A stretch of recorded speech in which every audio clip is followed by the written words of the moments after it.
옛날 옛적 아름다운 산과 드넓은 평야로 둘러싸인 곳에 횡성이라는 작은 마을이 있었습니다. 이 마을은 비옥한 땅으로 농사가 잘 되어 마을 사람들은 행복하게 살아가고 있었습니다. 하지만 이 마을에는 오랜 세월 동안 전해 내려오는 전설이 하나 있었습니다. 바로 마을 남쪽에 있는 큰 호수에 사는 용에 대한 이야기입니다. 호수의 깊은 곳에는 한 마리의 용이 잠들어 있었고 그 용은 때때로 비를 내리게 하여 마을의 풍요로움을 가져다 주었습니다. 그러나 용을 화나게 하면 큰 가뭄이나 폭풍을 일으켜 마을을 위기에 빠뜨린다고 전해졌죠. 어느 여름 마을은 오랜 가뭄으로 인해 큰 어려움에 처하게 되었습니다. 농작물은 말라가고 있었고 마을 사람들은 점점 지쳐갔습니다. 마을 원로들은 용을 기쁘게 하여 비를 내려달라고 빌어야 한다고 말했습니다. 그래서 마을 사람들은 호수를 향해 긴 행렬을 이루고 용에게 아름다운 선물과 음식 그리고 정성스런 마음을 담아 기도를 올렸습니다. 가장 젊고 용감한 청년인 강림은 마음속으로 용과 직접 대화를 나누고 싶다는 꿈을 꾸게 되었습니다. 깊은 산속 미로 같은 길을 따라 호수 가장자리에 다다른 그는 자신감을 갖고 용을 불렀습니다. 용님, 제발 마을에 비를 내려주세요. 마을이 물에 목말라 가고 있어요. 그 순간 호수의 한가운데서 거대한 파문이 일어나더니 거대한 용이 모습을 드러냈습니다. 용의 눈은 강림을 주시하고 있었고 그의 목소리는 천둥과도 같았습니다. 내가 내게 어떤 선물을 가져왔느냐? 강림은 떨리는 마음을 진정시키고 신중하게 대답했습니다. 저는 마음에서 나오는 진심과 저희 마을 사람들 모두의 간절한 소원을 가져왔습니다. 저흰 조화를 이루며 살고 싶습니다. 용은 강림의 진정성과 용기를 보았습니다. 그리고 고개를 끄덕이며 말했다. 너희 마음이 나에게 닿았으니 너희 마을에 다시 비를 내려주겠다. 그러자 구름이 몰려오고 단비가 마을 전체에 내리기 시작했습니다. 사람들은 기쁨에 환호성을 질렀고 농작물은 다시금 활기를 되찾았습니다. 이후로도 횡성 마을 사람들은 용과 함께 조화를 이루며 살아갔습니다. 강림은 마을의 영웅이 되었고 그는 종종 호수를 찾아가 용과 대화를 나누었습니다. 그리고 그의 이야기는 다음 세대에 전해져 횡성의 사람들에게 자연과의 조화로운 삶의 중요성을 되새기게 해주었습니다. 횡성의 전설은 이렇게 끝나지만 그 이야기는 오늘날까지도 많은 사람들에게 소중한 삶의 교훈을 남기고 있습니다.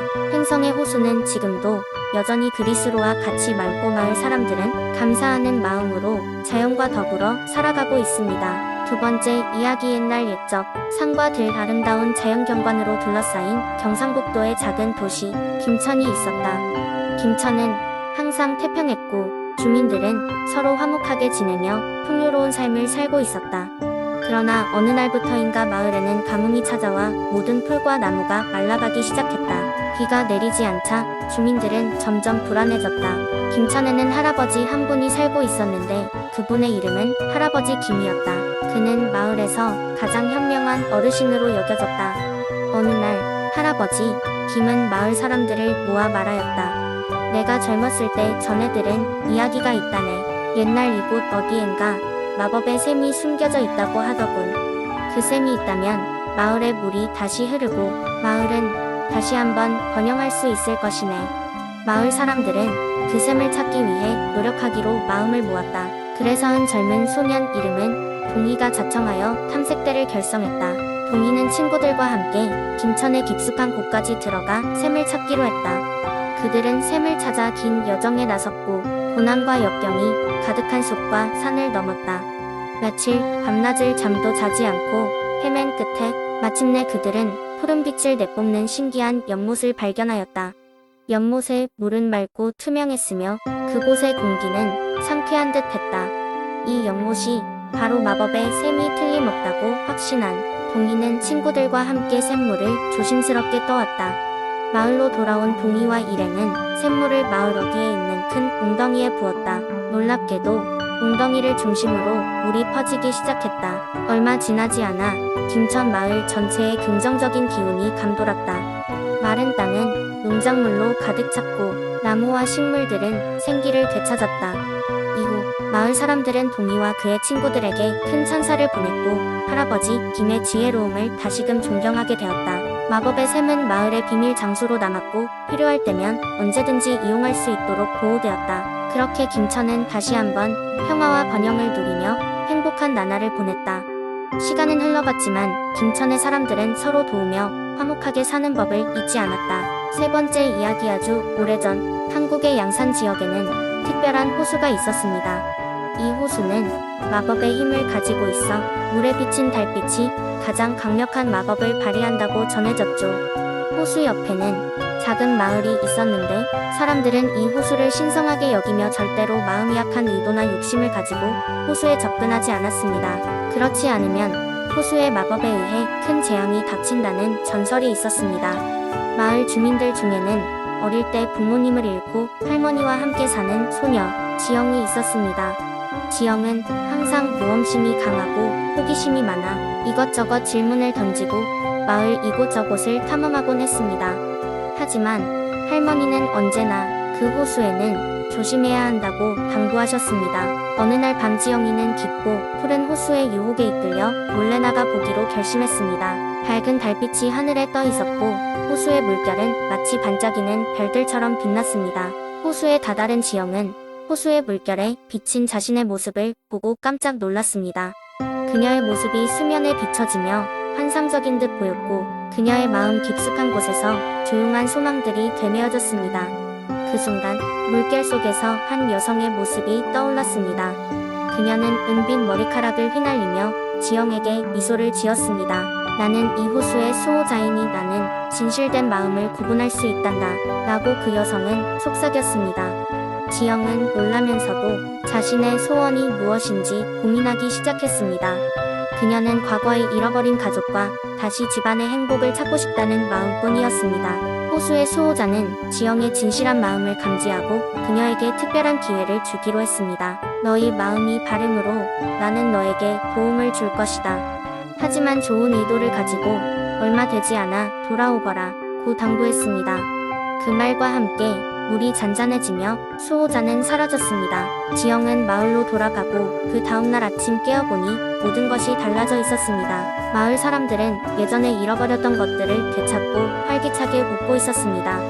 놀랍게도 지영의 할머니도 젊고 건강한 모습으로 돌아와 있었던 것입니다.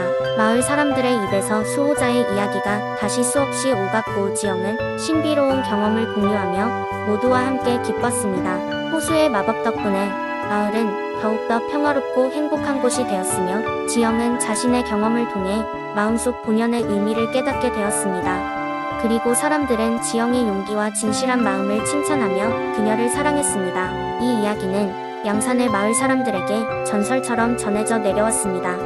그들은 여전히 호수를 경건하게 여기며 누군가 마음이 진실될 때 그 호수가 딱 한 번의 기회를 준다는 믿음을 가지고 살아갔습니다.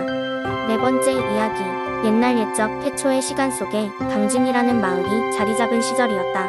이곳은 자연의 풍광과 넉넉한 풍요로움을 자랑했지만 사람들의 삶은 그다지 평탄하지만은 않았다고 전해진다. 마을은 산과 강이 어우러진 지형 속에 자리잡았고 이곳에 사는 사람들은 자연의 힘과 조화를 이루며 살아가고 있었다. 강진에는 오랜 세월 동안 내려오는 전설이 있었다. 바로 백제의 용이라 불리는 드래곤에 대한 이야기가 그것이다. 이 드래곤은 겨울이 되면 온 세상을 빛으로 덮어 마을 사람들을 춥지 않게 해주는 신령스러운 존재로 여겨졌다. 그리하여 마을 사람들은 매년 첫눈이 오는 날 용을 위한 정성스러운 제사를 지내곤 했다. 어느 해 드래곤의 영험함을 탐내던 이웃나라 왕이 강진을 침략하기 위해 대군을 이끌고 몰려왔다. 왕은 드래곤의 힘을 빼앗아 자신의 불로불사와 무한의 권력을 손에 넣고자 했다. 이 소문은 순식간에 마을 전역에 퍼졌고 마을 사람들은 두려움에 사로잡혔다.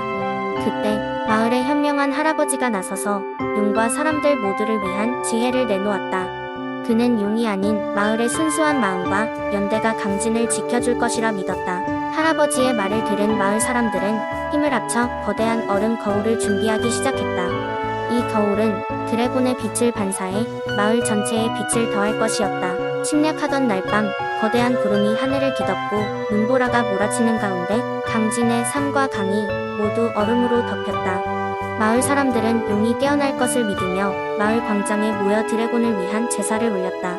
그리고 서서히 여름, 거울이 마을을 감싸기 시작했다. 결국 그 다음날 새벽, 드래곤의 숨결은 강진의 하늘에 은빛 빛망울로 떠올랐다. 이 빛은 거울을 통해 수십 배로 증폭되어 강진을 덮고 있던 군사들의 지명을 눈부시게 밝혔다. 군사들은 이 눈부신 빛에 한동안 시력을 잃었고 도망치기 시작했다. 침략의 위협이 사라진 뒤 드래곤은 강진의 마을 사람들에게 고마움을 표하며 다시 깊은 산속 안식처로 돌아갔다. 마을 사람들은 평화를 되찾았고 매년 첫눈이 오는 날이면 다시 한번 용을 기억하며 마을의 안녕을 기원하였다. 세월이 흘러 강진은 여전히 그곳에 자리해 있었다.